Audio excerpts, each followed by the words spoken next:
Bom, gente, bem-vindos, bem-vindas, boa noite.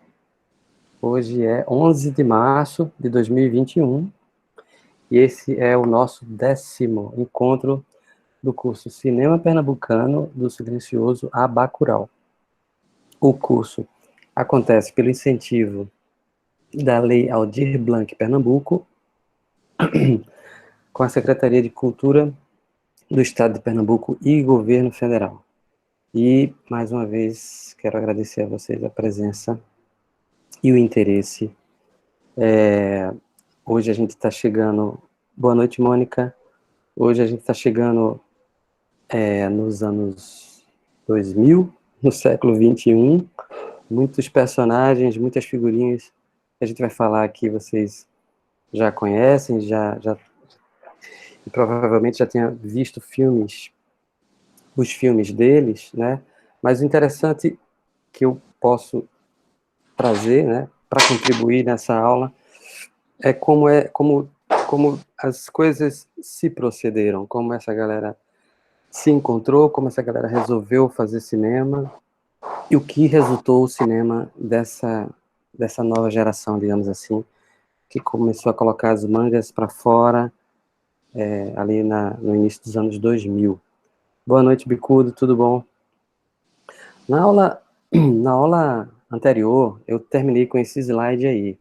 Eu dizia que, ao mesmo tempo em que o cinema de Paulo Caldas, Lírio Ferreira, Cláudia Assis, Marcelo Gomes começava a transitar com respeito no universo dos festivais nacionais e internacionais, e ainda conseguia penetrar no circuito comercial de salas de cinema, também no início dos anos 2000, surgiu uma nova geração que usufruiu da acessibilidade de equipamentos digitais para experimentar e ousar em curtas-metragens.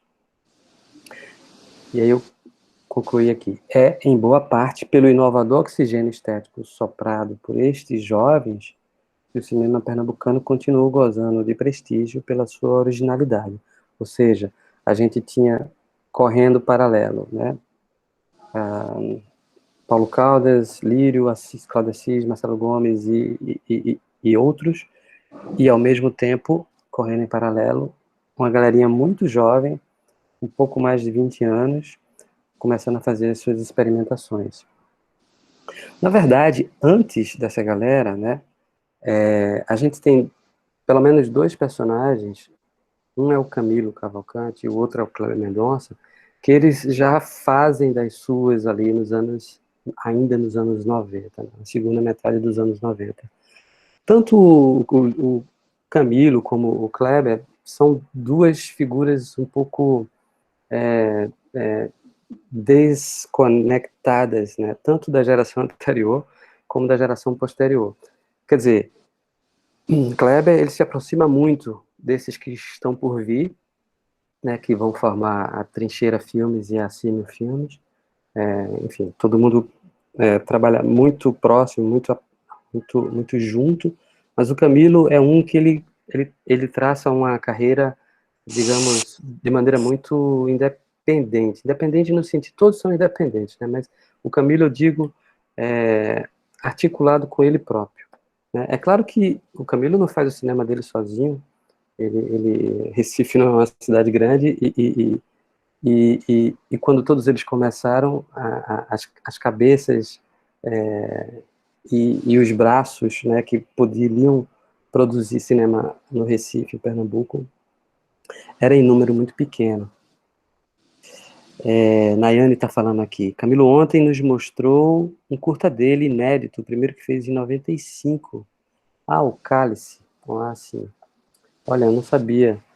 Ele está dando um curso também, não é isso, Nayane? Ou algo assim?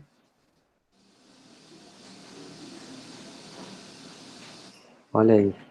Então o Camilo, eu botei aqui multiformatos, porque o Camilo já ali entre 95 e 99, ele fez muitas experimentações com Betacam, com Super VHS, e pelo menos um filme em 16 milímetros, né? E E aí tá o nome dos filmes: Os Dois Velhinhos, Hambre e Hombre, Alma Cega, Ocaso, A Morte, Matarazzo e Leviatã. Né? O Camilo, ele sempre teve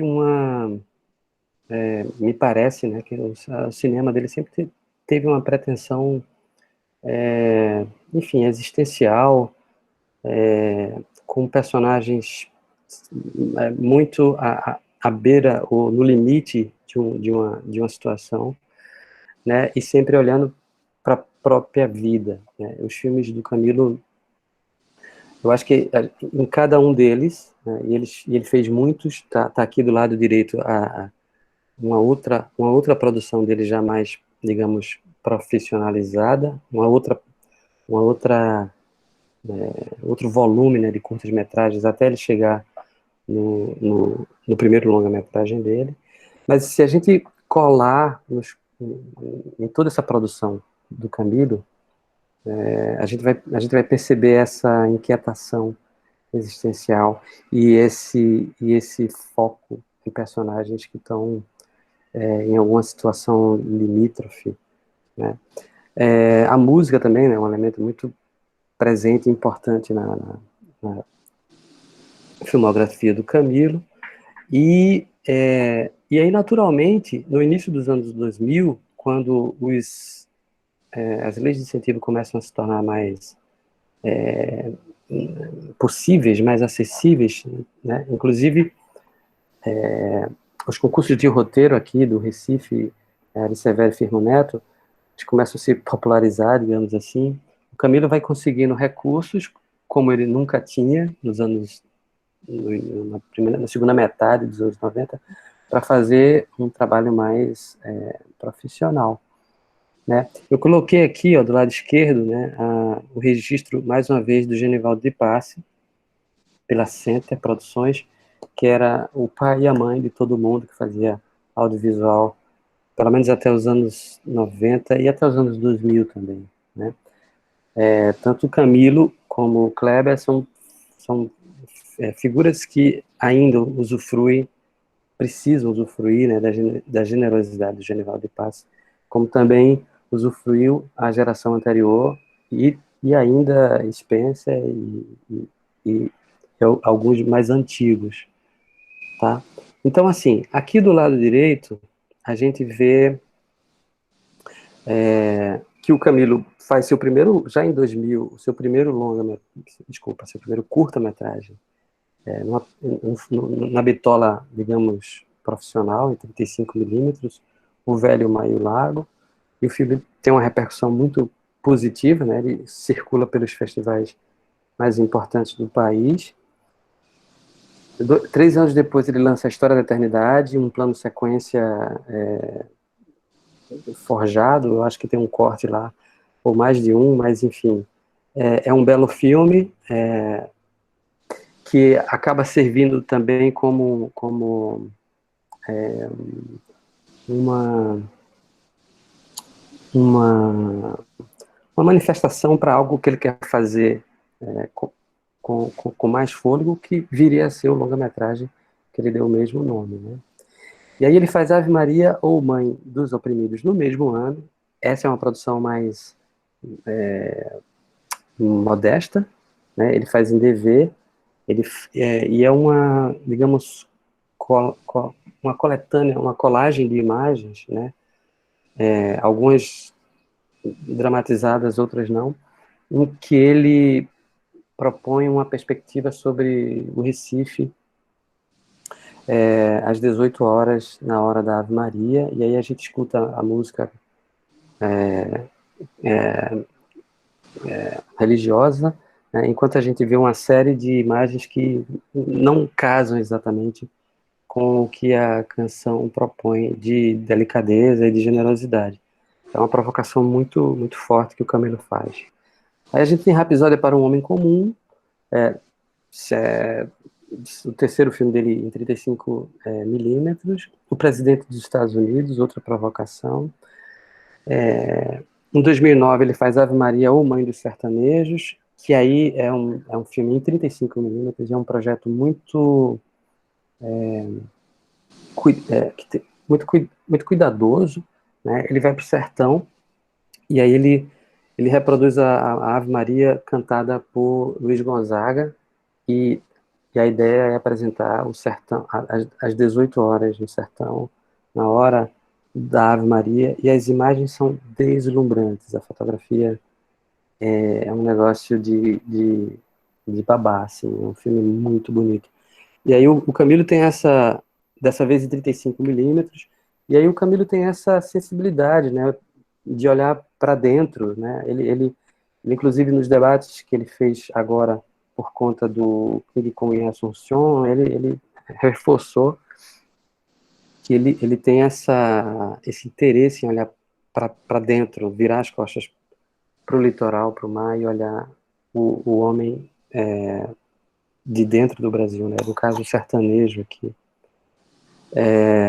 Em 2010 ele lança My Way, que é uma brincadeira com a música lá famosa uma brincadeira, entre aspas, é uma provocação política, né? Essa inquietação e esse desejo de provocar bagunça na conversa, chamando a atenção para a política, é outra marca do Camilo, né?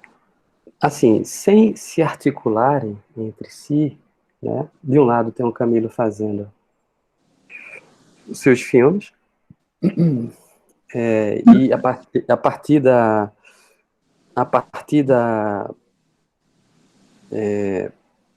opa, peraí, acho que eu fiz alguma coisa aqui. Não, tudo bem. E a partir da produção do Camilo em 35 ele começa a circular pelos festivais e conhecer, enfim, quem faz cinema no Brasil, né, e se associar, inclusive, com essa galera.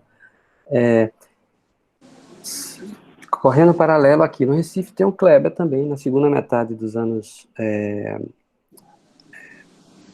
90, fazendo seus primeiros experimentos, alguns em Super 8, alguns em Super VHS, ou com auxílio, ou em Betacam, né, com auxílio da Senta. E aí tem os primeiros filmes do Kleber, Homem de Projeção, né, que é sobre o Seu Alexandre, né, o projecionista que Celso conheceu muito bem, foi projecionista do Arte Palácio, depois foi projecionista no cinema aqui do Recife, depois trabalhou com Celso no Ribeira e no Arraial, era uma espécie de lenda no que diz respeito à profissão de projecionista. E o Kleber faz esse filme mostrando um pouco o trabalho do Seu Alexandre, né? Homem de Projeção. Depois faz Casa de Imagem, e aí ele faz um percurso pelas salas de cinema no Recife. Paz a Esta Casa, que eu não recordo muito do Paz a Esta Casa, mas eu lembro que é uma espécie de olhar poético e melancólico sobre uma casa antiga com seus moradores e a relação deles com essa casa. Eu não tenho certeza se a casa ela vai ser demolida, enfim. É tudo em fotografia, Bottini está lembrando aqui.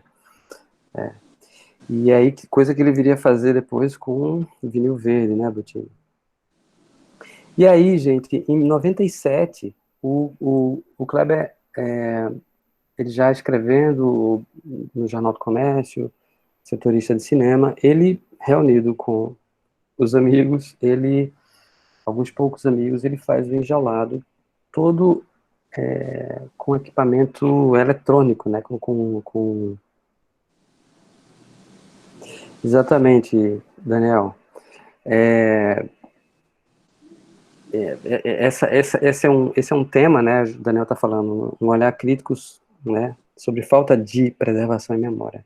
Essa é uma questão que parece que nunca sai de moda, né, e tem sido muito pautada nos últimos anos, e o Kleber já colocou aquilo em foco em um dos seus primeiros filmes, né.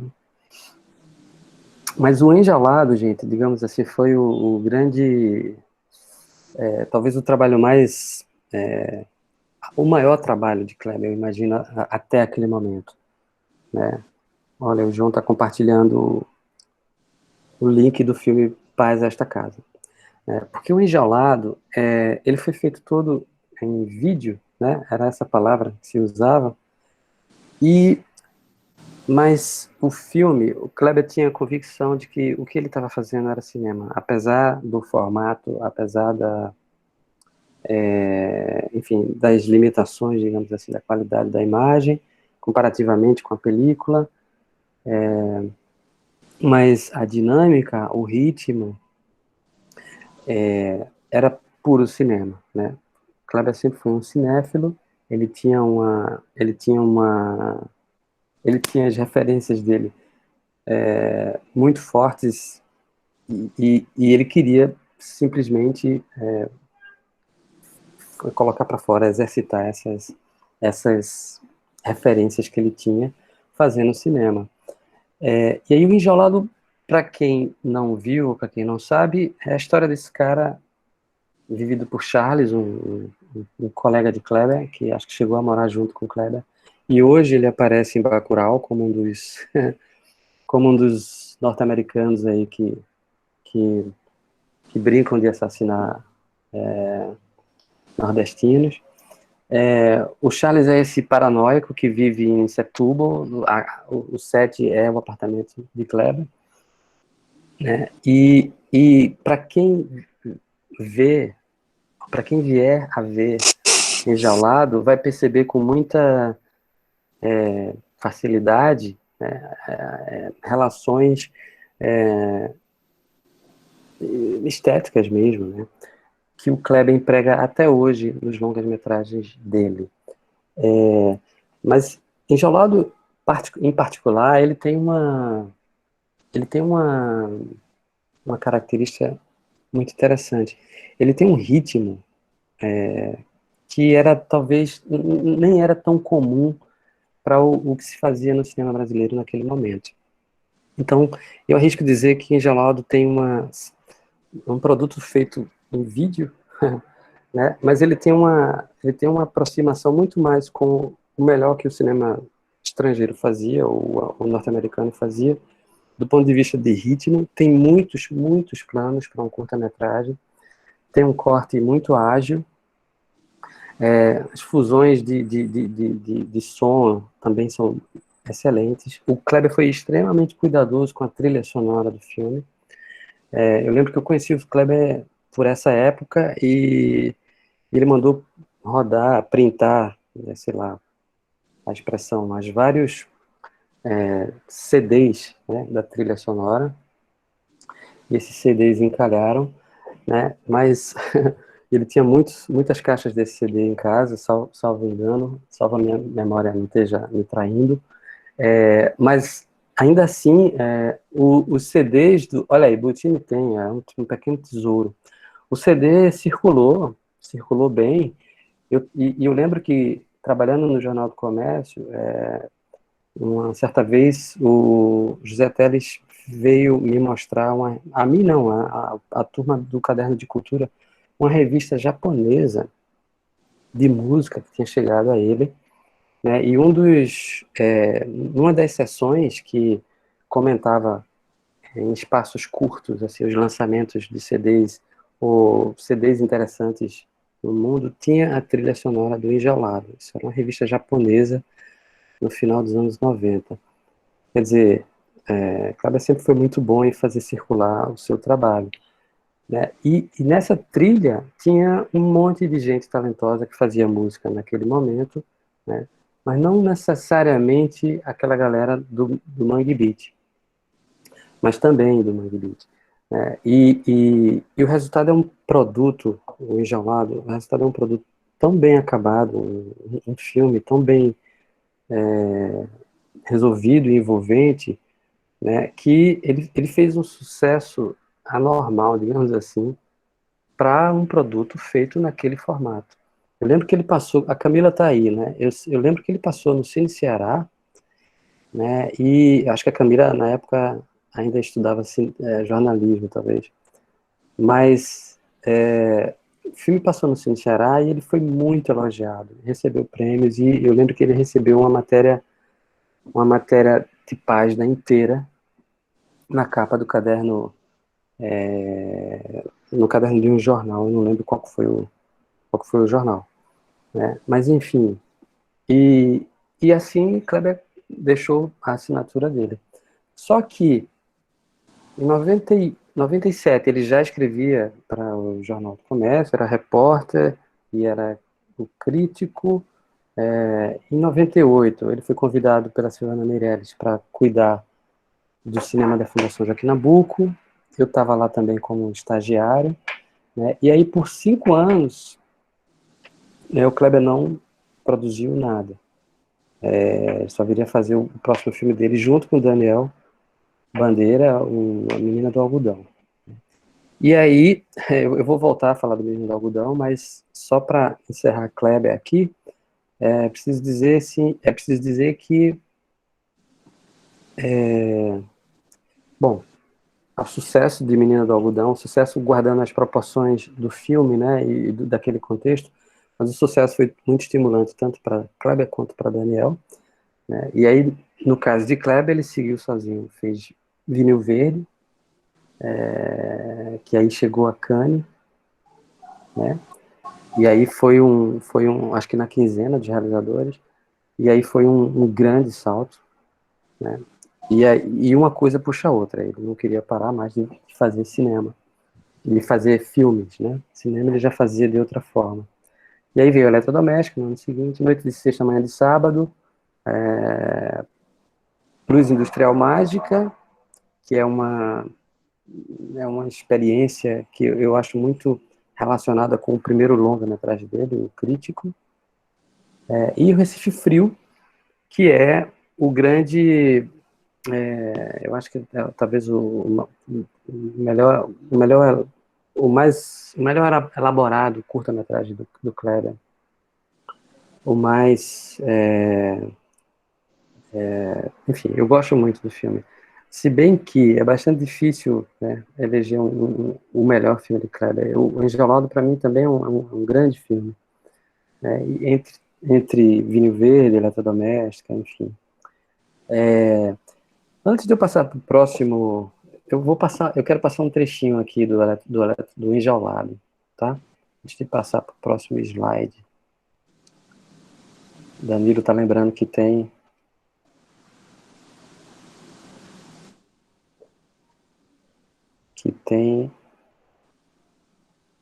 a matriz do Recife Frio. Epa, peraí.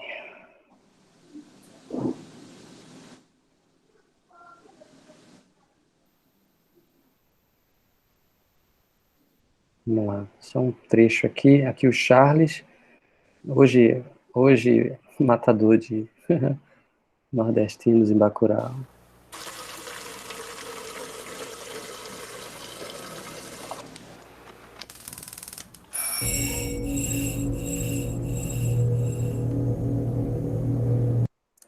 Só um momento, gente. Eu acho que eu preciso tirar o meu sono, é isso? Peraí.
casa, por favor? Sou eu. Boa noite, meu nome é Ana Paula, eu sou da HelpMed. Eu gostaria de saber se o senhor já tem plano de saúde. Não, tenho não. O senhor estaria interessado? Pois não. O senhor é solteiro ou casado? Sou casado e tenho 6 filhos. Família grande? Uhum. Bem, a HelpMed tem ótimos planos de família, com excelentes vantagens. Inclusive uma delas diz respeito à questão da carência. Enquanto outros planos de saúde têm carências de 1 ano, às vezes mais, a HelpMed tem uma carência de apenas 3 meses. Inclusive para recém-nascidos e idosos acima de 65 anos. Já tá me parecendo um bom negócio. Outra vantagem é que a HelpMed é o plano mais aceito entre os médicos e hospitais daí de Pernambuco. E você tá onde? Eu tô operando da Central, do Rio de Janeiro. Tá frio aí no Rio? Como? Se tá frio aí no Rio? Não, o clima tá ótimo. Ok. Você Outra gosta de morar aí no Rio? é uma cidade muito bonita. Mas assim, tem aquele lance da violência tal, que a mídia cai em cima. Eu acredito que seja um pouco de exagero. Podemos voltar? A HelpMed Posso fazer uma pergunta? Claro. Vocês cobrem incêndios? Como? Se vocês cobrem incêndios? Não, a HelpMed é um plano de saúde, ela não cobre bens materiais. Sim, mas um incêndio pessoal. Não, infelizmente a HelpMed só cobre em todos os clientes da HelpMed. Mas posso fazer outra pergunta? Claro. Assim, aidéticos e pessoas com câncer, vocês aceitam? Olha, Assim, digamos que eu esteja com AIDS agora. Eu posso fazer o plano de vocês? Todos os clientes da HelpMed Porque isso é um negócio bem polêmico, né? Tem saído no jornal até de planos de saúde que não aceitam aidéticos e outras pessoas com outras doenças terminais e tal. Veja bem, eu posso fazer uma coisa, eu posso mandar todas as informações via mala direta. Pronto, faça e isso. Mande pra família inteira. Tá ok, então. Obrigada. Ok, lembranças ao Rio. Tá, obrigada. Boa noite. Boa.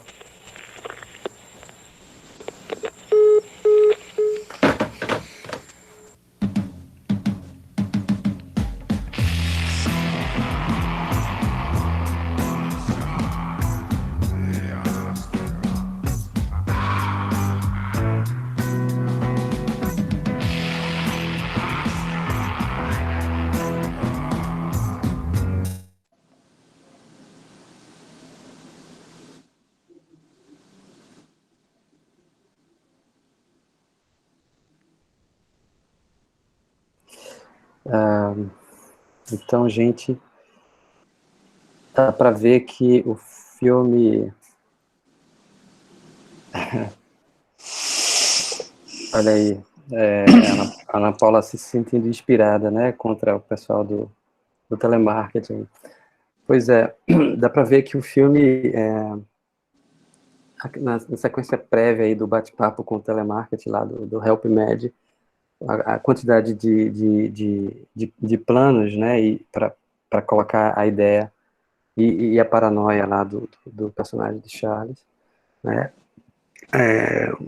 enfim, muitos cortes, muitos planos e um ritmo muito sedutor. E ao mesmo tempo, quando é para parar e para dar destaque, né, para o diálogo, para a conversa, isso acontece. E os diálogos são muito bons, né? E o Charles está muito bem no filme inteiro. Ele vive essa paranoia constante que vai ser invadido em casa. E a gente pode enxergar também alguns planos muito parecidos com o de eletrodoméstica. E até do som ao redor, né? Bom, Daniel está falando aqui. Essa é a casa de Kleber, que mais tarde seria também a casa das duas Bias, eletrodoméstico e o som ao redor, exatamente. A casa de Kleber serviu de locação aí para muita coisa. Bom, gente, mas assim, está correndo, né, ali na segunda metade dos anos 90, Camilo e Kleber, só que a gente começa a encontrar novos personagens aí nos anos... No começo, na virada do milênio, no começo dos anos 2000. E uma galera muito, muito instigada, né, e muito desamarrada com qualquer tipo de regulagem, regulamentação, de regra para o cinema, que é o Telefone Colorido, junto com o Pajé Limpeza. Eles fazem um resgate cultural, o filme, que é uma espécie de... Eu acho que esse filme é um grande marco, no final das contas, porque ele é a desamarração, né, do que viria a acontecer dali para frente, com o que estava acontecendo dali para trás. Por quê? Porque o Resgate Cultural é um filme muito desprendido de, sei lá, eventuais pretensões cinematográficas, e acaba sendo um filme muito, muito bom. Não à toa ele fez sucesso pelos festivais, né? No Rio de Janeiro ele teve um reconhecimento, acho que uma identificação talvez, com quem fazia, com quem consumia cinema no Rio de Janeiro. Eu vi o Resgate Cultural num festival em Curitiba, em 2002, né, e estava lá todo mundo de Telefone Colorido. Eles fizeram uma fogueira no meio de literalmente, e dançaram em torno da fogueira no centro de convenções onde o festival acontecia. Então, assim, enfim, uma galera que era essencialmente formada ou da área, né, das artes visuais, né, e aí eles fizeram o Resgate Cultural, conseguiram um filme 16mm, e o resultado final do filme, no final das contas, não é apenas um filme em 16mm, que foi ampliado e tal. Eles misturam muitos elementos no filme, e para começo de conversa, o enredo, eu não sei se alguém não viu o filme, mas o enredo é sobre o sequestro de Ariano Suassuna, né, e aí o que se exige, né, para o Ariano ser libertado são coisas absurdas. 133 mil bonecos de mestre Vitalino, enfim, o desvio do Rio Capibaribe para passar pela Avenida Conde da Boa Vista, esse tipo de coisa. E tem uma curiosidade, o filme, quem vive o personagem de Ariano é Kelps Negão, um gigante. Pelo nome dele vocês já imaginam que não tem nada a ver com Ariano Suassuna, e ele fica com a máscara o tempo todo, e esse Ariano Suassuna ele é viciado em biscoito de chocolate. E a gente acompanha ele no cativeiro. Quem não viu esse filme, essa lombra maravilhosa aí, eu sugiro assistir, porque, de fato, eu acho que ele dá a partida em algo, digamos, aloprado, assim, que o cinema pernambucano passou a fazer com muita competência. Mas, claro, com qualidade artística. Isso é importante deixar sublinhado, né? Deixa eu passar um trecho aqui do Resgate Cultural para vocês. A curiosidade que eu ia falar é que o filme, nesse momento, a gente está em 2001, né, e como eu falei a vocês, o Festival de Cinema Brasileiro do Recife, né, que depois veio se chamar CNPE, ele fazia um sucesso estrondoso já em 2001, e logicamente quem fazia cinema, quem conseguia fazer cinema no Recife, em Pernambuco, naquele momento, queria ser o filme exibido nesse festival, que era no Centro de Convenções, deixa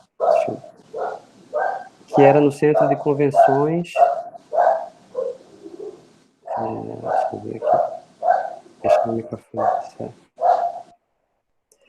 Era no Centro de Convenções e lotava 2.500 pessoas todas as noites, né? E logicamente o pessoal do Telefone Colorido queria exibir o filme lá.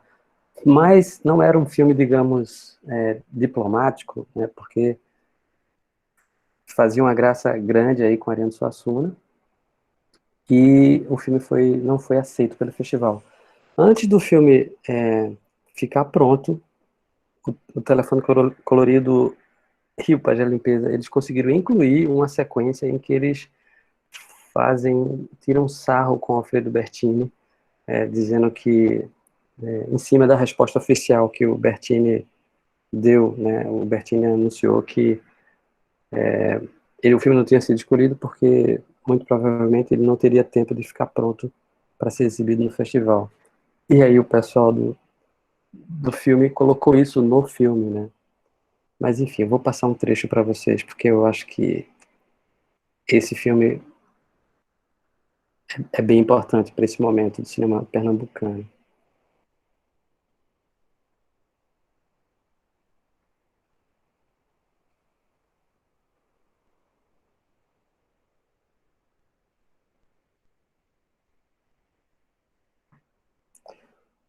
Epa, peraí que eu preciso tirar o meu microfone.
Qual é, bonitão? De novo essa bosta, velho! Farinha de milho com merda de engenho, porra! Eu quero biscoito! Eu quero cigarro com nome de indústria de cinema, porra! Qual é? Tá surdo?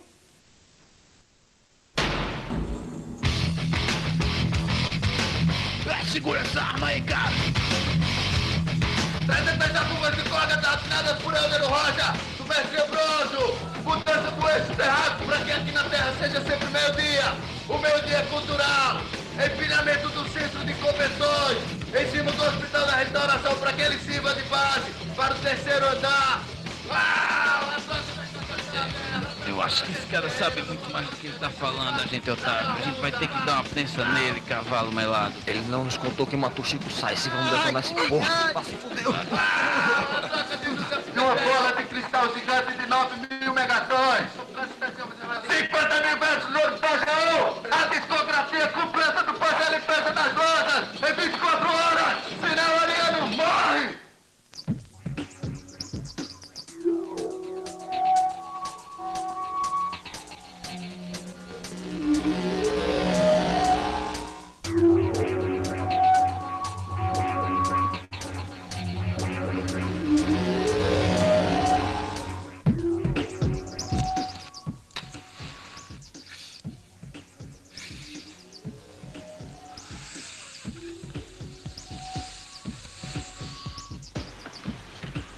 As exigências são muitas, Dantas. Eu não sei o que podemos fazer. Eu acho que a gente vai ter que entrar com um projeto na lei de incentivo à cultura.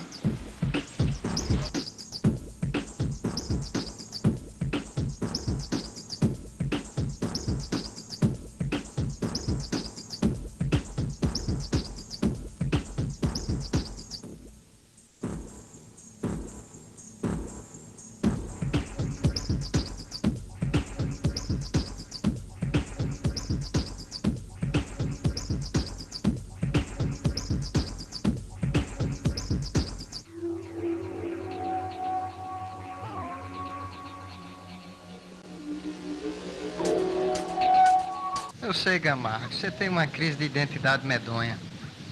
Todo mundo acha que você é um cabrito, filho de cabra com bode, ou de bode com cabra, conforme. Mas você não é não, você é um borrego. É um filho de carneiro com ovelha.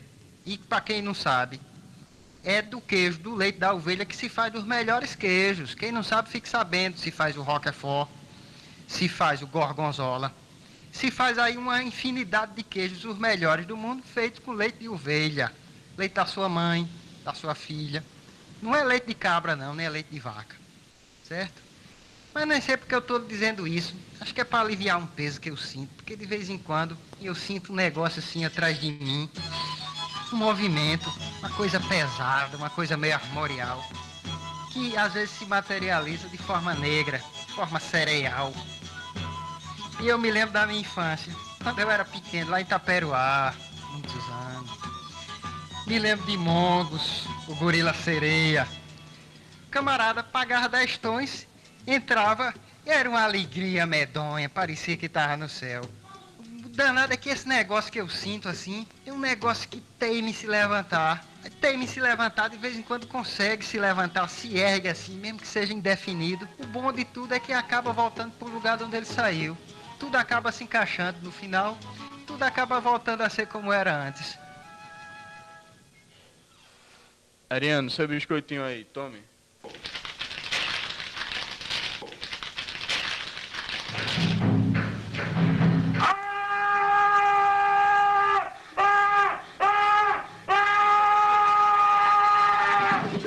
Nossa, deixaram o cadeado aberto.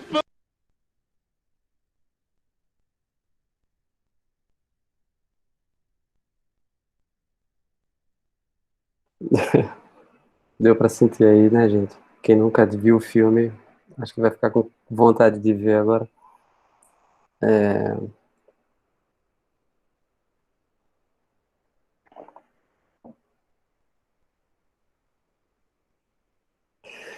Bom, o pessoal do Telefone Colorido, principalmente o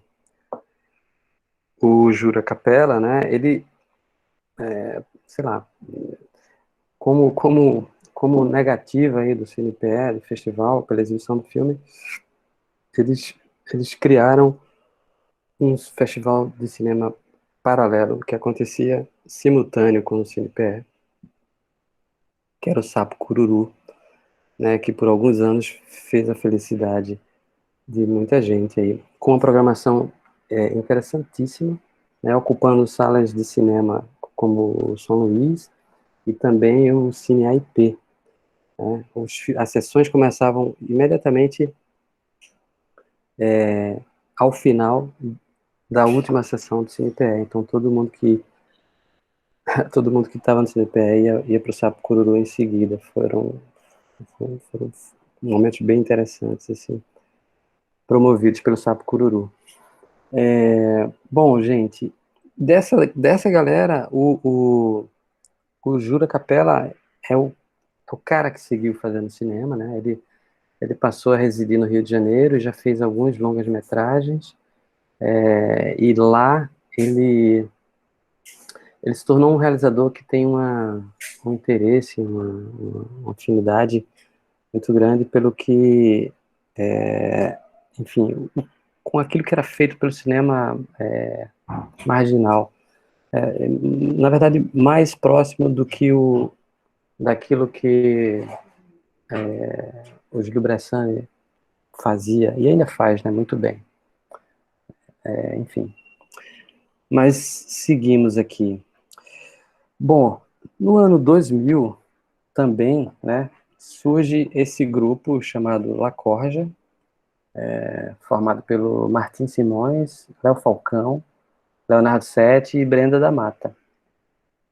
Né, eles não se apresentavam como uma produtora ou como um coletivo, enfim, mas era essencialmente um grupo que se reuniu, né, para produzir conjuntamente aí os projetos de cada um desses integrantes.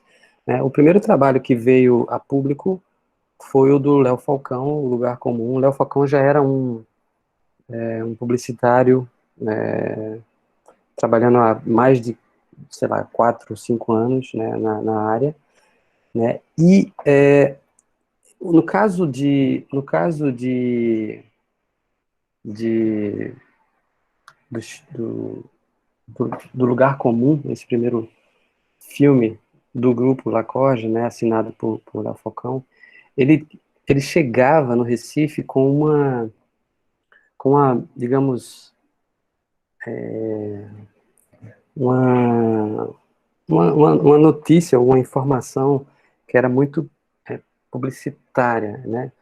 Eles anunciavam que esse seria o primeiro filme rodado aqui no estado, né, totalmente no formato no formato sem passar pela película, né? Porque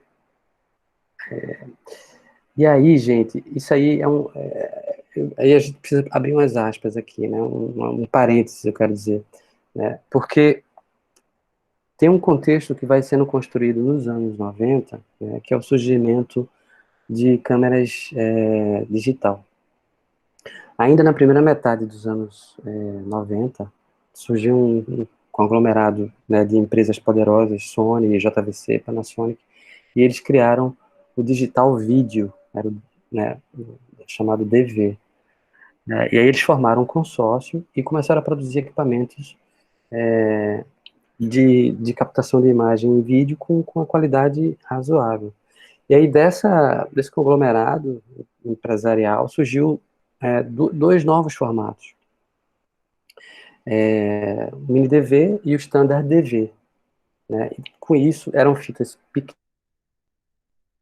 pequenas, as câmeras diminuíram de tamanho, as câmeras pesavam menos, pesavam muito menos, pesavam 3, 2 quilos, né? E o preço do equipamento ele começou a se tornar algo acessível, né? Muito lentamente, aqui no Recife isso foi acontecendo, mas assim, aos poucos os grupos conseguiram comprar o seu equipamento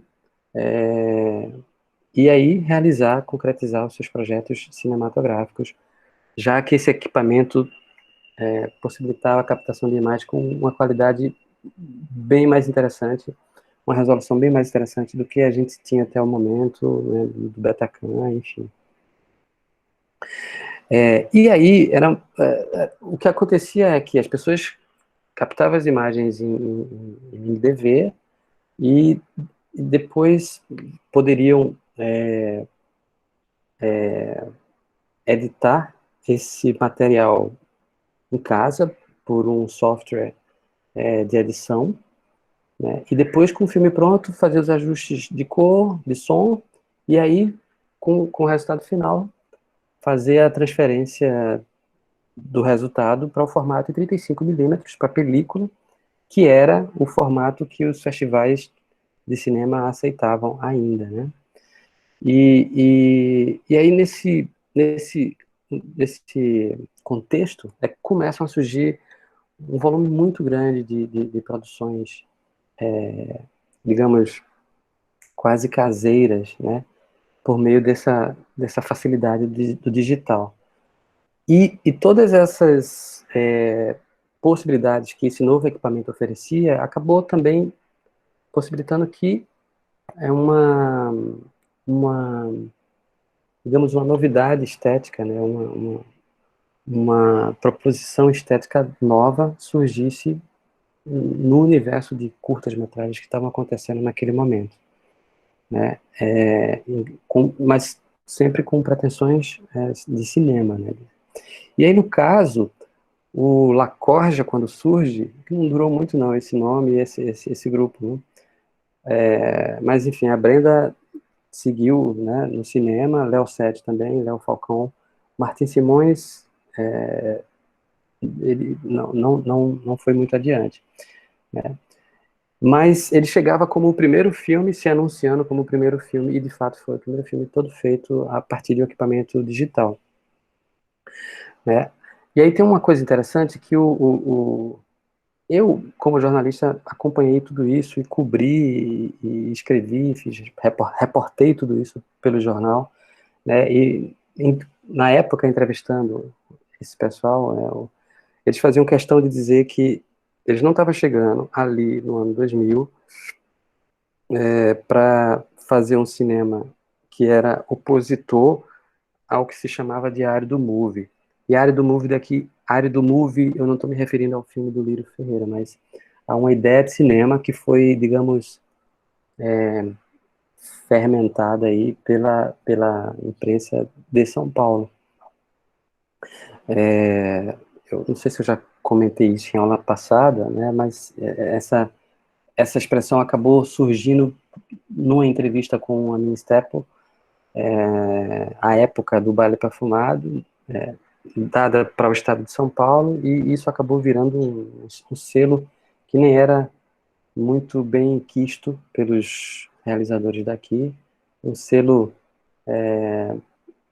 para se fazer algum tipo de equiparação com outro selo, que era o Mangue Beat para música. E aí, isso ainda estava colado naquele momento, no ano 2000, no imaginário das produções pernambucanas. E aí o Léo Falcão explicava que, assim, eles vão fazer um cinema diferente, mas ninguém quer anular o que já é feito, a gente só quer somar, a gente quer fazer algo diferente. E aí, assim, o que se percebia é que esse era um cinema que estava se apresentando, que tinha como desejo olhar para o urbano, para o personagem urbano, para as figuras da cidade, para os problemas de personagens da cidade, né? E aí o lugar comum, por exemplo, é a história de um estudante que ele quer ser um escritor, e aí numa conversa com o professor, que ilumina esse estudante, ele começa a trabalhar nessa história, nessa escrita, em cima de arquétipos, e aí tem um herói, um vilão, e tem a mocinha, trabalha no filme a Karina Falcão, o Vladimir Britia, e o Rutílio Oliveira. E aí, e aí, a certa altura, os personagens desse escritor começam a interagir com o próprio escritor, né? Enfim, é um grande exercício no ar, a gente pode dizer. Mas, bom, então, poxa, já são 8h20, como fruto, né, disso que estava acontecendo do ponto de vista de acessibilidade a uma nova tecnologia, surge a galera do Léo Falcão e surge também uma parceria a partir de um curso. A gente está em 2002, e aí é quando Daniel Bandeira conhece Kleber Mendonça. Eles estão inscritos numa oficina, num curso de edição de imagem, e eles vão aprender a trabalhar com o Final Cut, né? Lá se conhecem, e a empatia é imediata, e aí como resultado final desse curso, né, como exercício, sei lá, conclusão desse curso, é proposto um curta-metragem a ser feito pelos alunos, e aí Kleber e Daniel fazem A Menina do Algodão, um filminho de 7 minutos, despretensioso, mas muito competente e muito que funciona muito bem, né, muito eficaz. E aí eles fazem esse filme como exercício, inscrevem lá no Festival de Vídeo de Pernambuco, que acontecia no final do ano, acontece no final do ano. Ele acontece, o filme exibe em 2002, e depois Daniel e Kleber correm atrás de recursos para fazer aquela transferência da imagem para a película, né, para colocar numa cópia em 35mm e fazer circular nos festivais que até então só exibiam os filmes, pelo menos nas mostras principais competitivas, só exibiam filmes se tivesse no formato de película, em 16mm ou em 35. Né? Eles conseguem fazer isso. O primeiro festival, salvo engano, o Daniel está aqui para me corrigir, o que é muito bom, foi o Cine PE, né?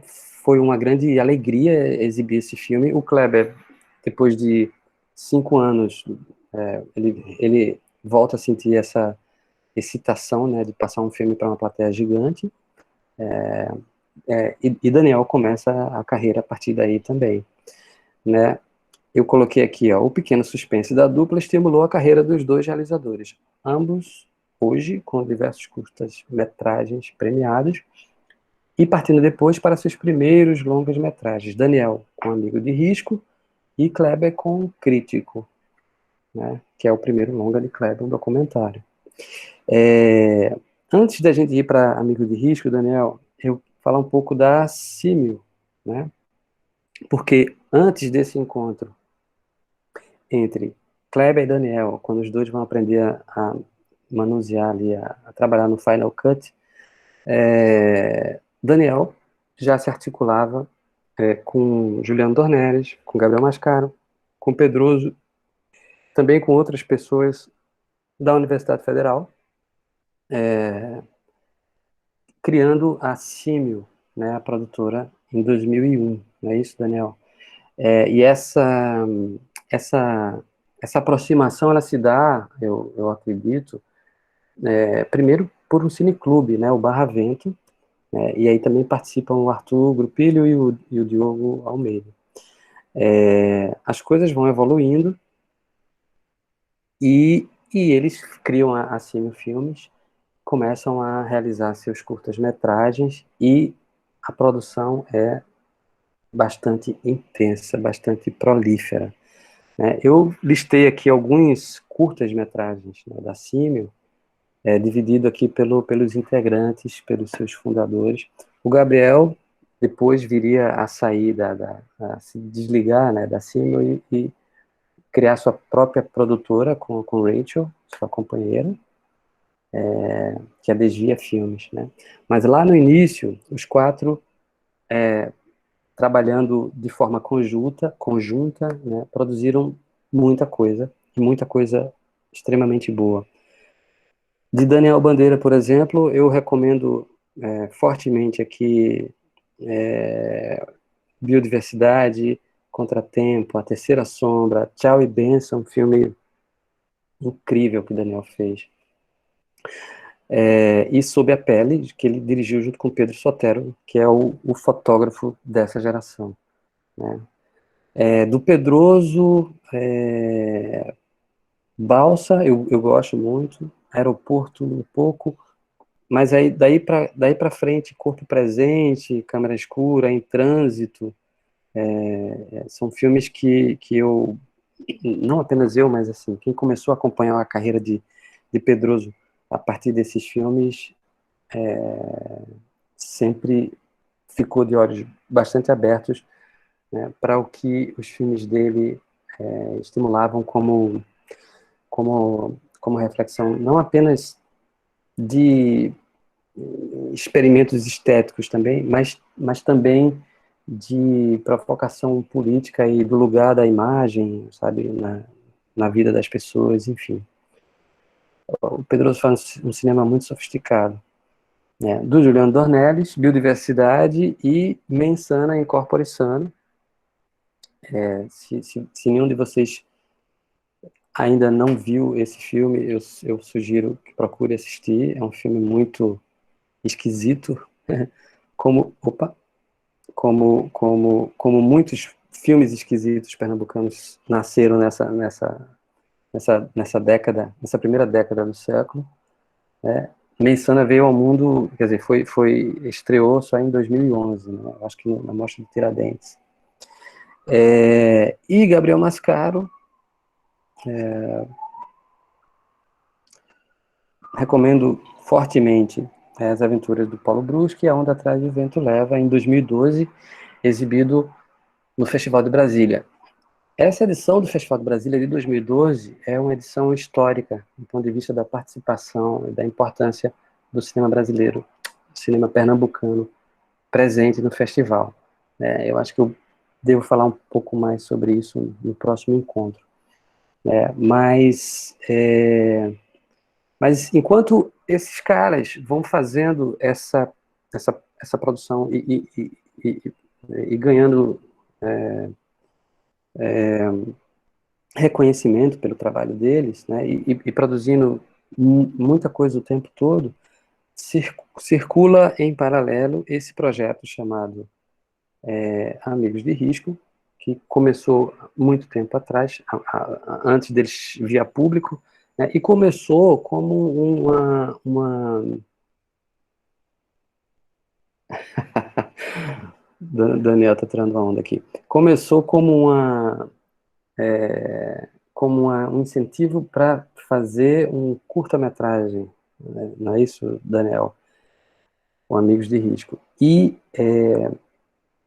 essa também é outra característica muito, muito curiosa. Eu até brinco quando eu começo a escrever uma reportagem sobre aquele que seria o primeiro longa de Juliano Dornelles, o Ateliê da Rua do Bruno, acho que o nome é esse. Eu começo brincando que se você der dinheiro para um realizador pernambucano fazer um curta, talvez o que você receba seja um longa. Isso era muito comum naqueles primeiros anos, por um absoluto tesão dessa galera em fazer cinema, né? E em acreditar que, com a ajuda dos amigos, tudo era possível e que se podia fazer algo bacana, né? Mesmo com muito pouca grana. Talvez o Amigos de Risco seja o melhor exemplo disso, porque Daniel enfim, o grande personagem dessa história, né? Esse foi um filme feito com extremo sacrifício, né? E todos eram muito iniciantes, apesar de já ter uma produção de curtas correndo, né, paralelo, mas esse projeto de Fôlego é fruto de absoluta coragem dessa galera, né, para fazer um filme que eu entendo também como, assim como o Baile Perfumado, ele foi definitivo para a cultura pernambucana entender e perceber que cinema é algo acessível aqui para o Estado. Eu diria que Amigos de Risco foi fundamental para a geração que veio depois entender que não precisa de muita firula para você fazer um bom filme, né? Isso com Amigos de Risco já pronto. Não precisa de muita... precisa de uma energia gigante, de coragem e de bons amigos para seguir você na sua loucura, né? É lógico que isso não é o ideal, mas enfim, quando você está começando, é preciso tentar o que está à mão, né? Mas não apenas por isso, não apenas por fazer o filme, deixá-lo pronto, né? Mas também pelo resultado que o filme apresenta. E aí, o que eu quero dizer com isso, né, sobre o resultado? O Amigos de Risco me parece uma perspectiva, né, que até então, num longa-metragem pernambucano, de tudo que tinha sido feito até 2007, pelo menos do Baile, né, até 2007, nos últimos 11 anos, não havia nada igual, não havia nada tão cru, assim, no bom sentido, né, apresentado como um longa-metragem. E o que é mais bacana nessa história é que essa qualidade, eu digo qualidade como característica, essa personalidade do filme, ela foi reconhecida pelo festival mais renomado do cinema brasileiro, que é o Festival de Brasília, né? Na 40ª edição do Festival de Brasília, Daniel estava lá, muito jovem, 28, 27 anos, competindo com Júlio Bressani, com Carlos Rauschenbach, com Amigos de Risco, né? Para quem não viu, e muita gente não viu esse filme,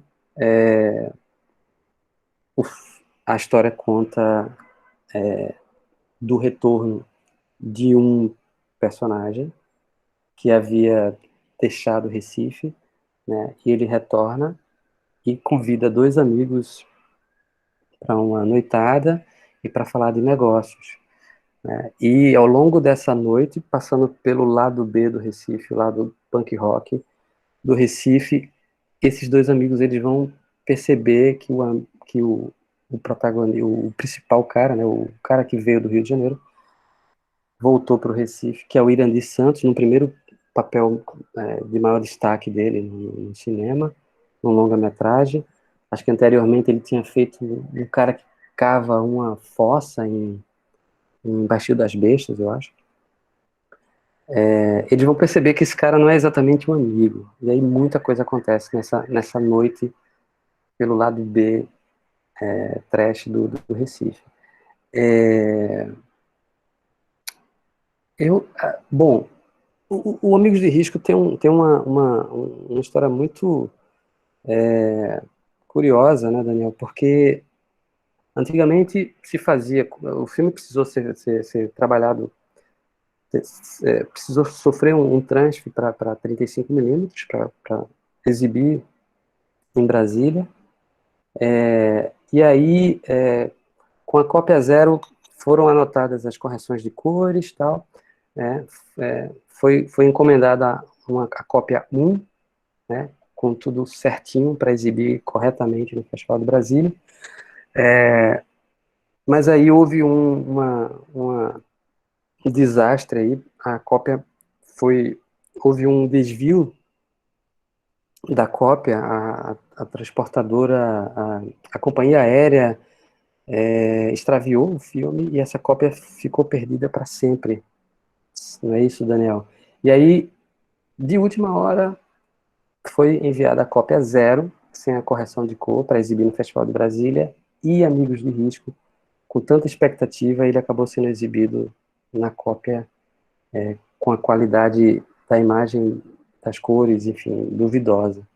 Logicamente, isso prejudicou a performance do filme, né? Muita gente não tinha essa informação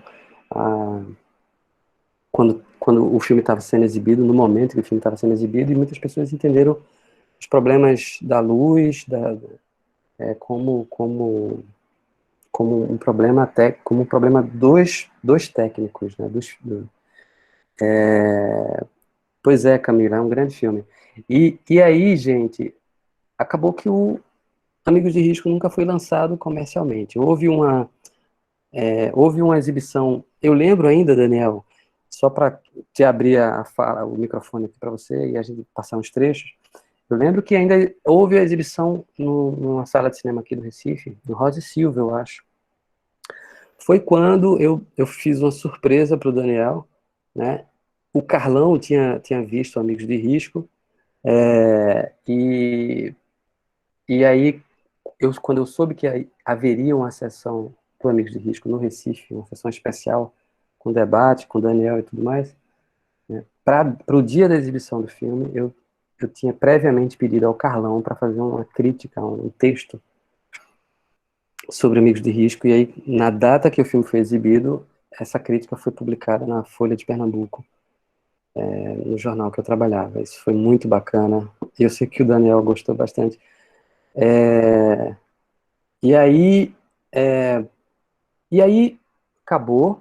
Depois o Daniel recuperou as imagens, tratou as imagens e fez uma exibição no Janela. Eu lembro também que houve uma exibição no Cine PE, mas foi uma exibição, acho que de meia-noite, 11h30 da noite, quase ninguém viu, né? Então, se a gente for contar a quantidade de sessões que o Amigos de Risco teve, acho que dá para contar em uma mão, né? Então a gente tem um filme inédito maravilhoso aí para ser lançado. E agora, gente, Daniel vai passar 2 trechos do filme e a gente começa a falar mais aqui. Daniel, eu vou interromper aqui meu slide e fechar meu microfone e você...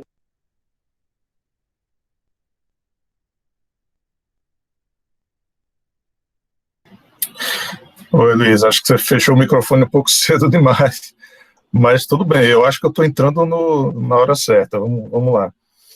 Você me falou que tinha separado você mesmo um trecho, e eu estou achando mais interessante esse trecho que você selecionou. Você ainda tem como exibir ele aqui? Tenho, vou colocar ele agora então, certo? Pronto, se você quiser, você passa os 2 trechos que você selecionou também. Vou passar ele, eu dou uma parada, a gente comenta e depois volta para você. Tá legal. Devagarzinho a gente chegar lá.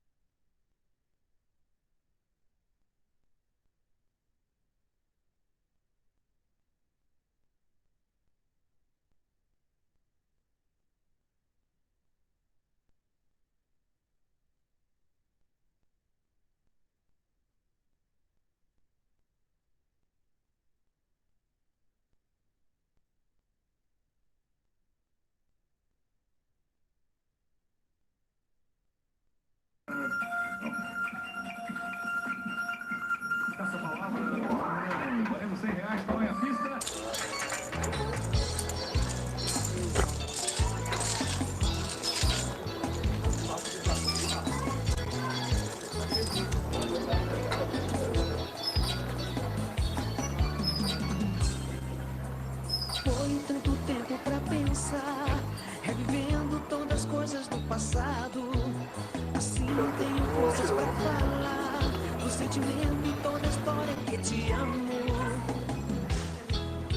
Desculpe as vezes que eu falhei, por toda a vida no passado e no presente. Entenda porque sempre te amei, são aventuras que tomam conta da gente. Quero dizer que nunca mais irei amar outra pessoa, pra mim não faz sentido. Algumas vezes discutimos por anos. Cuidado aí, vai gostar com medo?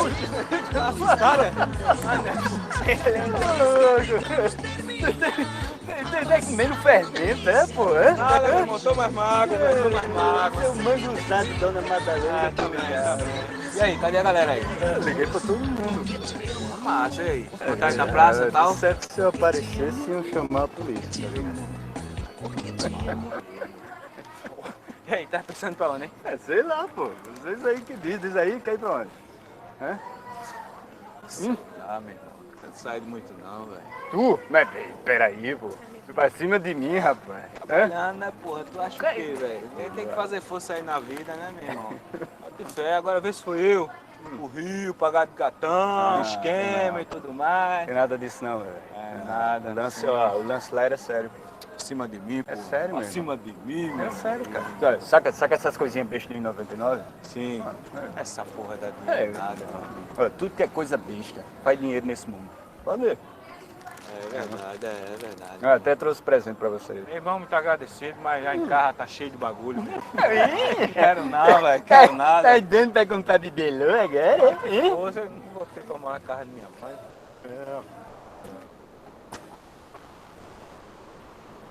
Ó, mas cadê o negócio aí? Por quê, pô? Presente, porra. Acabaste de falar aí, não sei o quê. Tá na mala do carro, daqui a pouco o colega meu chega aí com ele. Meu irmão, tem amigo safado, quem pode, né? Tu é muito fuleiro, né, meu irmão? Cadê meu presente, Pina, porra? Torre, BV, quer ir pra onde, pô? Diz aí. Vai ficar por aqui mesmo. Melhor não. Aqui? Tá endoidando, né, pô? Levando sumir desse tempo todo, tu vem com essa ficar aqui, caralho. Hoje é quarta-feira, meu irmão.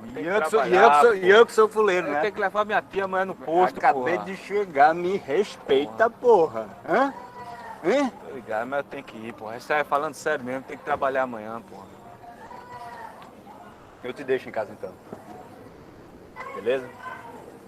Tá bom assim? Não tá? Tá bom? É, pô, te deixa em casa, cara. Na portinha de casa. Na portinha, te deixa lá. Bora então nessa porra, velho. Agora, a gente vai como? Eu vou na Cacunda. Tô dizendo, vai chegar um colega meu aí com o carro. Bora até? É.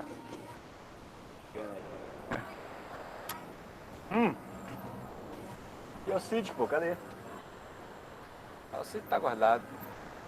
Ó, me dá um cigarro desse aí. Porra, cigarrinho. É R$1,99 não, né? Olha, bendito, pô, cadê? Ele não tá na luta, tá ligado? Já devia ter chegado, já. Ele tá vindo aí, é? Tá, pô. Quer dizer, eu liguei pra ele, né? Vamos ver. Porra, meu irmão, faz um tempo que eu não vejo aquele porra. Que massa, velho. Porra, legal. Vai ter uma história meio curiosa aí. É? Tá ligado no Cio, né? A mulher dele. Tá ligado. Pronto. É, esqueça, velho. Quando tu fosse, ele já tava morando junto, tava não? Tava junto. Pronto, faz uma semana aí que ela se mandou, velho. Como assim, velho? Se mandou, meu irmão. Os café deu, lavrou, se picou, pronto. Só isso, velho. Se mandou. Apareceu sem deixar bilhete, sem deixar recado, sem deixar telefone, sem deixar nada, velho. Pois é, deixou o cara aí na mão, literalmente na mão. Aí tu sabe como é Benito com mulher, né? Fraco demais pra essas coisas. Tá fudido. Por isso mesmo é que entra, esqueça, viu? Nem comente, senão cara. Claro, obrigado. Se tem uma língua do caralho, vai ver se lembra Fica porra na nenhuma. tua, eu tô dizendo, pô, peixe mesmo. Tá limpeza. Obrigado. Meu, tá de brincadeira. Ó, ele ali, ó. Ei! Ei, pô, arrudeia! Arrudeia, caralho! Vai pelo oitão. Grande Fernando. Quem? Fernandinho, meu velho. Meu soldado. Aí o carrão dele aí. Porra, carrão do caralho mesmo. Porra, meu irmão, vamos aprender a estacionar direito, né, doido? Tô na Grande Recife, Beleza contigo? Tranquilo, né? Certo.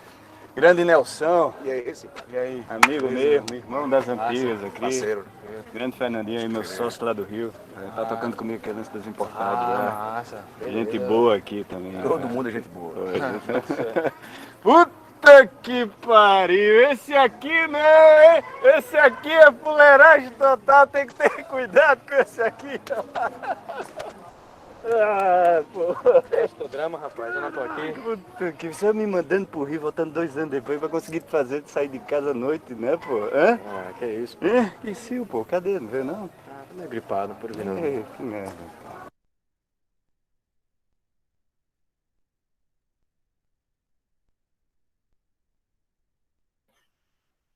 Certo, então. É engraçado, eu estava procurando aqui o trecho, né, que o Luiz pediu, e quando ele disse que tinha ele próprio selecionado essa cena, eu achei muito engraçado, porque, sem saber, ele acabou escolhendo uma cena que era quase um atestado de intenções nossa, né, quando a gente bolou, né, Amigos de Risco. Então, vamos lá. Nessa época, a gente estava em 2005, né, e a gente já vinha trabalhando, né, em curtas-metragens, em experimentações em vídeo, né, e a gente já estava também percorrendo festivais, né, e a gente estava muito feliz assim com o que a gente fazia, só que a gente se sentia também como cidadãos de segunda classe, sabe, no cenário nacional, pelo fato da gente estar trabalhando com vídeo digital. Assim como o Kleber, ele já estava a gente já trocava ideia assim, né, há muito tempo. A gente contestava veementemente, né, essa resistência, né, que festivais, né, que o público em geral tinha ao vídeo digital como uma forma de contar uma história, enfim. Então, essa foi a época em que a nossa turma, né, que estava chegando agora com o advento do vídeo digital, a gente estava meio que contrabandeando informação, a gente estava contrabandeando conhecimento dos sets de filmagens, né, de outros filmes. Então, você tem Juliano Dornelles, você tem Pedro Sotero, você tem Mascaro, sabe? Todo mundo oriundo dos sets do Cinema Aspirinas Urubus, enfim, de vários outros trabalhos, e a gente sempre tinha essa ideia assim eram todos estagiários, né? Estagiários, assistentes, e Amigos de Risco seria o projeto onde a gente assumiria as cabeças de equipe, tipo o povo no poder, sabe? Agora que a gente tem, né? Então, por que não fazer as coisas não só com os recursos que a gente tem, mas adaptando o modus operandi, né, de uma filmagem para a nossa realidade, né? Então, como a gente não devia nada a ninguém, então vamos fazer do nosso jeito. Então, fazer do nosso jeito não se resumia somente a contar as nossas histórias, mas de filmar também, né, com os recursos que a gente tinha, da nossa maneira. O que vocês veem aí, essa cópia que o Luiz passou, ela ainda não estava com som masterizado, mas a gente já procurava emular, né, na tela a nossa experiência do subúrbio, que era uma experiência conhecida, né, comum, né, aos membros da equipe. Era uma época mas também era uma época de orgulho de ser pernambucano, né? Inclusive, o que hoje é Funcultura, né, estava começando, né, os incentivos, né, a filmar. Eu acho como uma forma também... Isso veio muito a reboque do sucesso do baile perfumado, né? As pessoas viram que em Pernambuco podia se fazer cinema, então a gente também começou a entender que, ok, dava para ir atrás do dinheiro. A gente começou como um projeto de curta-metragem e conseguimos um patrocínio direto da Chesf, né? Esse valor que Léo Falcão conseguiu para fazer o Lugar Comum é um valor muito familiar, R$43 mil. Foi exatamente o que a gente captou com a Chesf para rodar o curta-metragem Amigos de Risco. Mas aí, claro, havia esse senso, né, essa ousadia, né, bom, ok, a gente faz curta com 600, fazer um longa com 40 mil não vai ser moleza, né?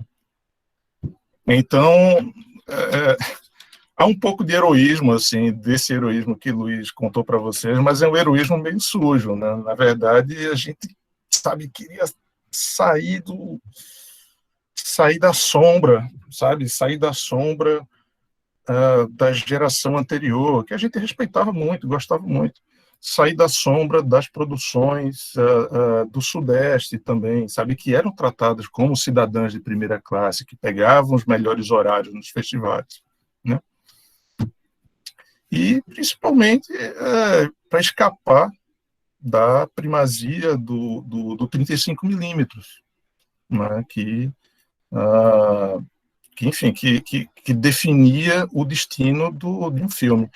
Luiz lembrou muito bem da necessidade que a Menina do Algodão teve de sofrer um transfer. Ele começou como um vídeo digital, mas eu lembro que o próprio Kleber, ele tinha essa consciência muito clara de que ou a gente faz o transfer ou esse filme não é visto. Então, eu posso falar por mim mesmo, mas eu sei que muita gente compartilha desse ressentimento que a gente tinha com esse escanteamento, né, do vídeo digital. Então, Amigos de Risco, até na própria trama, ela conta a história de cidadãos de segunda classe assumindo, ou pelo menos tentando assumir o controle da própria vida. A gente se identificava muito, né, com os personagens nesse sentido. E a própria forma como ele é filmado, como ele é fotografado, ele também atesta muito isso. Nessa cena que vocês acabaram de ver, há um ator invisível, que é Pedro Sotero, que ele desde o início do projeto, sabendo que a gente ia filmar com tão pouco, e que ia ter menos ainda porque ia virar um longa-metragem, foi Pedrinho quem comprou, né, o look natural de Recife, com essas luzes que a fotografia convenciona como muito feia, com uma luz base, né, para a gente rodar. A falta de tripé também, né, o filme é todo em câmera na mão, é sempre Pedrinho operando a câmera, então ele está sempre captando, né, o fluxo, né, de energia assim, entre os atores. Então, há um ator invisível que, enfim, preciso destacar realmente o trabalho desse cara, que no final de contas foi essencial para o look, né, dos filmes que virão, né, da linguagem que virá daí para frente. Eu queria... Então, assim, existe esse abraço das imperfeições, né? Imperfeição, inclusive, imperfeição entre aspas, né? quando a gente exibiu o filme lá em Brasília, pela primeira vez, muita gente torceu o nariz porque mal conseguia escutar o que os personagens falavam. Isso, em parte, se devia aos poucos recursos que a gente tinha para captar o som, mas havia uma reclamação muito grande sobre o sotaque que a gente usa, sobre a nossa oralidade. A galera não conseguia nem esconder isso. Lembrem-se, era 2007 quando a gente exibiu isso. Essas questões identitárias ainda não estavam rolando. E a galera, assim, a gente escutava absurdos assim, sobre essa questão do sotaque e do regional. E a gente já tinha consciência disso. Kleber sempre foi um advogado, inclusive, dessa afronta que a gente exerce simplesmente de exibir o filme como a gente quer, do jeito que a gente fala. Então há uma harmonia entre forma e conteúdo, assim, nesse sentido. O tempo está passando e eu queria exibir um trechinho aqui que eu selecionei, que também acho que vai ajudar a falar um pouco sobre a DR e eu espero que um pouco sobre o panorama nesse momento. Deixa eu só apresentar aqui, um minuto só.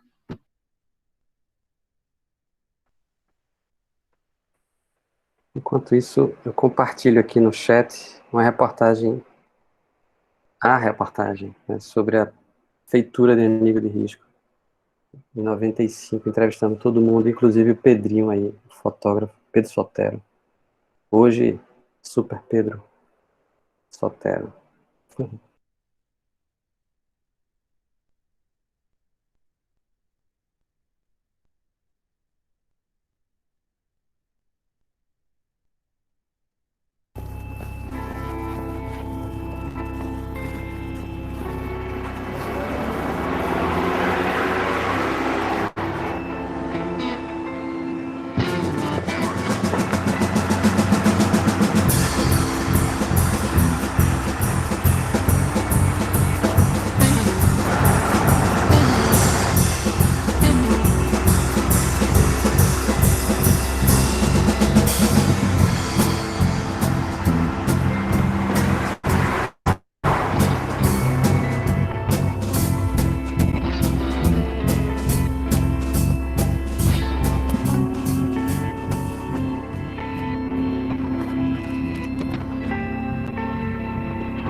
Voltei, né? Voltou, Daniel. Vai passar outro trecho? Não, é só esse. Tá. Acho que tem o suficiente para a gente concluir. Só me dá um tanto de tempo, Luiz, por favor. Não, na verdade, a gente chegou às 9 horas já, mas acho que a gente pode ficar mais uns 10 ou 15 minutos aqui. Tá, tudo bem. Vamos lá. Tá, ok. Então, dessa vez eu selecionei é uma sequência de ação, né? E essas sequências de ação, tem mais algumas, né, ao longo do filme, sempre foram as mais fáceis de fazer, né, por incrível que pareça, sempre foram as mais definidas. As que já nasceram prontas na cabeça e que o resto da equipe também compartilhava. Por que isso? Porque sempre foi muito caro ao nosso grupo a referência a gênero já existente, né, ao cinema de gênero, aos filmes policiais. A gente sempre tinha em mente o Blaxploitation, sabe, o cinema americano independente dos anos 70, inclusive. Eram filmes com, sabe, Operação França, filme com cheiro de rua, sabe? Era algo que a gente sempre quis, assim. E, de certa forma, a gente sempre achava que o cinema pernambucano, né, esse termo que estava já aparecendo muito entre aspas, ele, de certa forma, estava procurando tanto assim, o confronto aos formatos que já existiam, sabe, que de certa forma renegavam também o cinema de gênero, e isso era algo que a gente não compartilhava, né? Você falou do Lacorja, né, também tem essa postura de não entrar em confronto, né, e a gente também, sabe, a gente queria fazer um cinema que divertisse, e mais ainda, a gente sabia que esses formatos, eles se destinavam a um público de massa, mas nem por isso eles precisavam se abster, né, da mensagem social, né, que queria passar. Isso também era muito importante. Nessa época, a gente já estava muito atento à questão da especulação imobiliária, por exemplo, né? Mas o que essa cena me traz mais assim, é essa noção do Recife como um labirinto, né? O Recife como um lugar inamistoso, como um lugar potencialmente hostil. Tínhamos nossos 20 e tantos anos, né, nessa época, mas éramos adolescentes, na época do Mangue Beat. E ele acontecia na cidade, no Recife Antigo. Era algo muito específico. Então, essa ilha, né, onde a gente ia para se divertir, mas se você mora na periferia, você sai daquele ambiente onde o mundo está ligado, onde tudo acontece, você cruza uma ponte e você está na savana. Tudo pode acontecer. Você tem que se cuidar, você tem que ficar de olho. Então, as situações que acontecem em Amigos de Risco, assim como acontece nessa cena, elas se constroem nesse sentido. A gente está interessado não no cartão postal, a gente não tem o menor interesse de vender o Recife, mas a gente também não tem o interesse de se abraçar com o cinema denúncia, o que é quase um cinema verdade, sabe? A gente está ali no meio termo. Essa cena que vocês viram, eu acho que não é uma representação muito realista, nem muito fiel, nem muito realista, mas ela se situa nesse lugar do cinema enquanto uma forma de comunicar uma ansiedade, sabe? Um formato familiar, um formato reconhecido. Então, se a gente vem de um lugar de segunda classe dentro do cenário da produção cinematográfica, por outro, interessa muito que a gente seja ouvido também pelo maior número de pessoas possível. Por isso é que foi uma tragédia essa coisa do extravio da cópia, né? Naturalmente, perdemos, né, uma janela de interesse, que na época era assim, né, você lançava no festival para gerar um interesse e alavancar o lançamento de cinema. Acho que o Luiz há de lembrar bem disso. Meu Deus, 20 anos atrás. E a gente perdeu essa janela, né?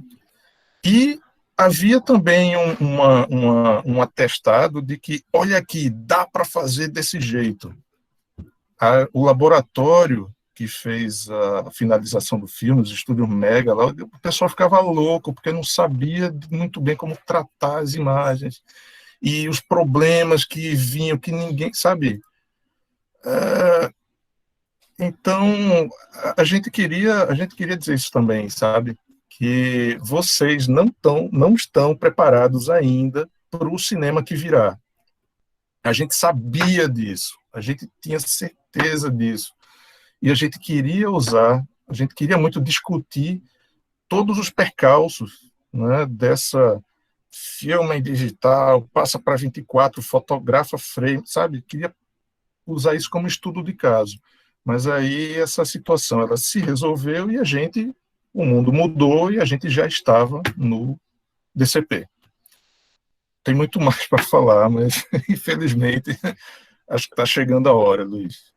Não, incrível, Daniel, incrível a tua fala. Oi, pode falar. Não, é só se tiver alguma pergunta específica, eu tô aí para você. Pois é, na verdade eu acho que devem ter diversas perguntas aí da galera, mas só para reforçar, e se quiserem perguntar, fica à vontade aí, gente. 9:07, daqui a pouco a gente termina. Para além disso tudo que o Daniel falou, eu ainda acrescentaria o seguinte, não havia, gente, a gente está em 2007, não havia uma, digamos, estrutura de representação dramática como o que a gente vê em Amigos de Risco naquele momento, né? Seja do ponto de vista da liberdade desses atores, inclusive o Rodrigo Risla, eu acho que é um cara que merecia mais espaço no cinema. O Iranduy ganhou o espaço dele. Eu não lembro o nome do ator que faz o Nelson, né? Que depois ele virou advogado, virou delegado, né? Sim. Ele entrou como... Ele era bailarino, fazia dança contemporânea, e aí virou delegado de furtos em Cordeiro. Que coisa. Pois é, e ele tá muito à vontade. Na verdade, tá todo mundo muito à vontade no filme, exatamente porque era um grupo muito coeso, né? Eu acho que, inclusive, Emily Lesclos, né, produziu, né, Daniel, colaborou na produção. Mas o que eu quero dizer é o seguinte, a gente tem uma apresentação de um subúrbio muito próximo, e de personagens do subúrbio muito próximo do que eles são. E isso está, inclusive, nos diálogos. Eu não lembrava de ter visto até ali personagens conversando com aquela naturalidade e com aquele linguajar que era estranho, inclusive para os pernambucanos. Imagina então para a galera do Festival de Brasília, né? Já era esquisito, mas no nosso caso era esquisito no bom sentido, porque a gente percebia uma identificação, a gente via um reconhecimento do jeito de falar daqueles malandros lá, daquela galera que estava tentando se acertar até chegar o amigo que tira onda pesada com eles. Então, assim, inclusive nisso, o Amigos de Risco foi, digamos, um ponto de partida, né, até por essa dramaturgia, né, sem contar tudo isso que o Daniel trouxe aqui a respeito da audácia da fotografia do Pedrinho aí. Enfim. Gente, Amigos de Risco dá uma aula inteira, tá? Eu vou só terminar aqui, para encerrar com a Símio Filmes aqui, eu vou falar de um outro projeto, né, que enfim, foi o sei lá, a primeira grande vitrine aí do Marcelo Pedroso e do Gabriel Mascaro, que foi o KFZ 1348, o segundo longa da Símio, que, associada com a REC Produtores, acabou conseguindo finalizar o KFZ 1348. Era um projeto também já que vinha há algum tempo sendo elaborado. Ele começou com a ideia... a ideia era também fazer um curta que depois virou um longa, salvo engano, né? E o ponto de partida era sensacional, era contar a história do Brasil nos últimos 40 anos, né, a partir de um automóvel, de um Volkswagen, de um Fusca, que estava no ferro velho. E aí, esse documentário iria em busca de todos os proprietários desse carro, desde o momento que ele saiu da fábrica até o momento que ele foi parar no ferro velho, de 1965 até 2005, né? Então, era uma forma de mostrar como a sociedade no Brasil ela se transformou, tendo esse símbolo econômico, um carro, um Volkswagen, como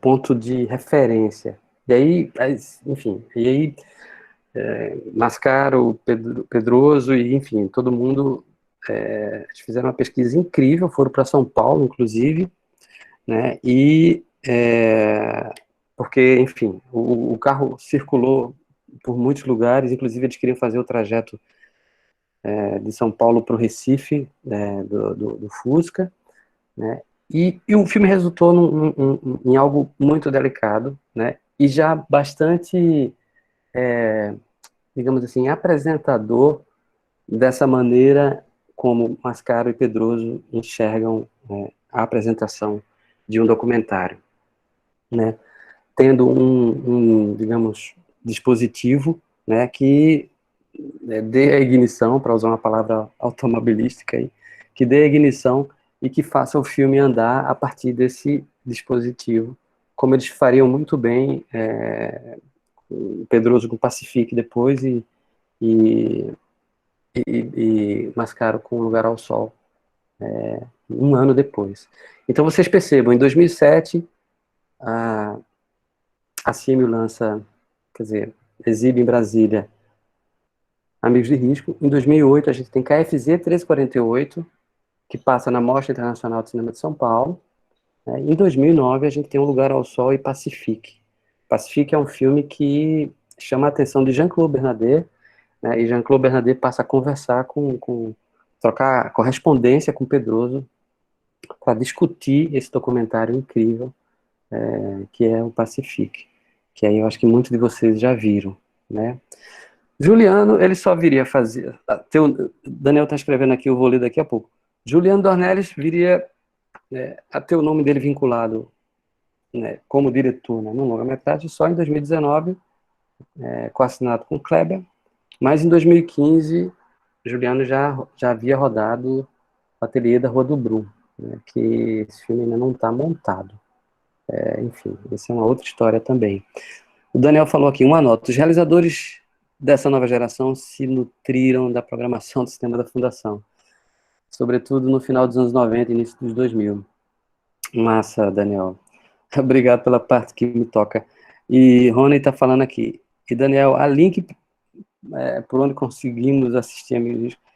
Bom, antes de Daniel responder, Rony, e aí também é outra questão longa essa, eu só queria lembrar que o cinema da Fundação começou em 1998, pelo menos com a característica que se conhece hoje, né, com o Kleber e comigo trabalhando juntos lá, eu naquele momento estagiário, e em 2001 eu passo a atuar como coordenador ao lado de Kleber.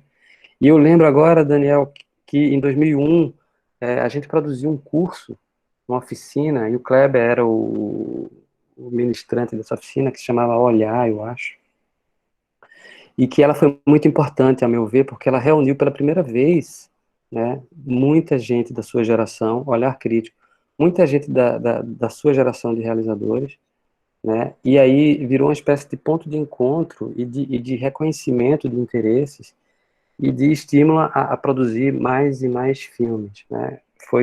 Não havia cursos voltados para a ideia do audiovisual, pelo menos havia no passado, mas estava adormecido, e esse curso foi uma acordada em muita gente, e muita gente se conheceu lá no cinema da Fundação a partir daí e não se desvinculou mais um dos outros. Agora, não, era um curso livre, Camila, teórico, né, mas a forma como foi construído era era muito quase lúdico mesmo, sabe? Quase um resgate para despertar uma apreciação ao olhar cinematográfico. Não tinha uma ementa, não. O Kleber, ele falava dos formatos do cinema, ele trazia algumas referências fílmicas e fazia algumas provocações com a turma sobre estética e sobre intenções temáticas, assim.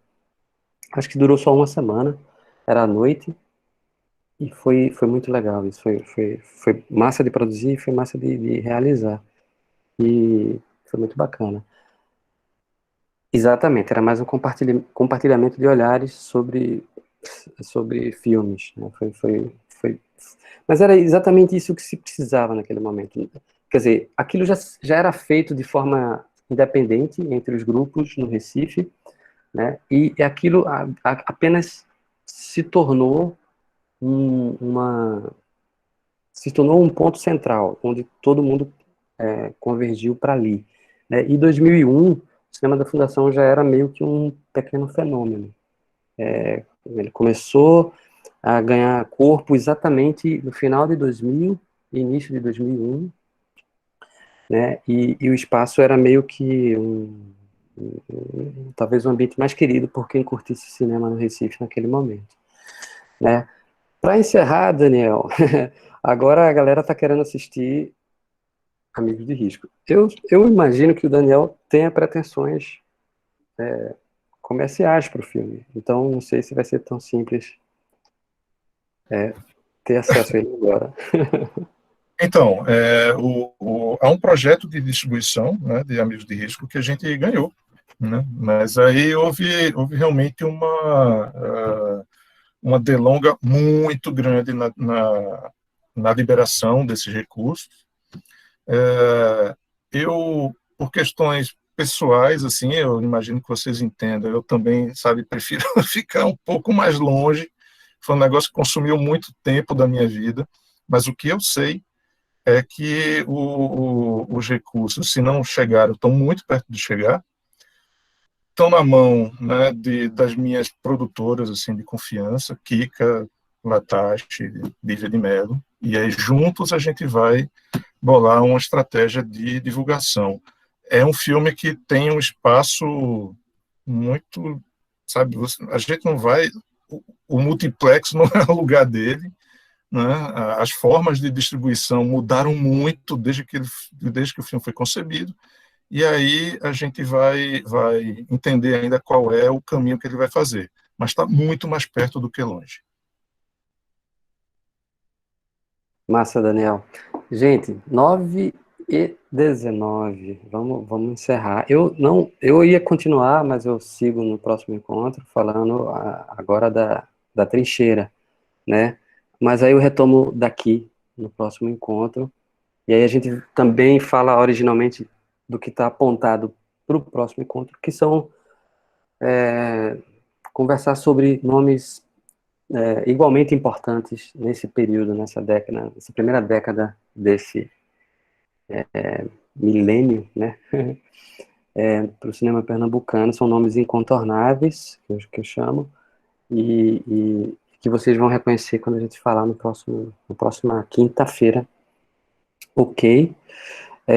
Deixa eu fazer um pedido aqui para vocês. Todo mundo pode, porque eu preciso registrar, eu nunca fiz isso em nenhum encontro, mas eu preciso registrar imagens. Vocês podem, se importam de abrir, quem ficar à vontade, de abrir a câmera? Aí, Daniel, deixa que eu vou fazer o velho e bom print para prestar conta, né? Danilo, Ana Paula aí, massa. Mônica, Celso Marconi, olha só. Pô, muito legal, assim. Eita. Bárbara, Rony. Obrigado, gente. Deixa eu fazer um print aqui. Espera aí. Agora, todo mundo fingindo que tá rindo.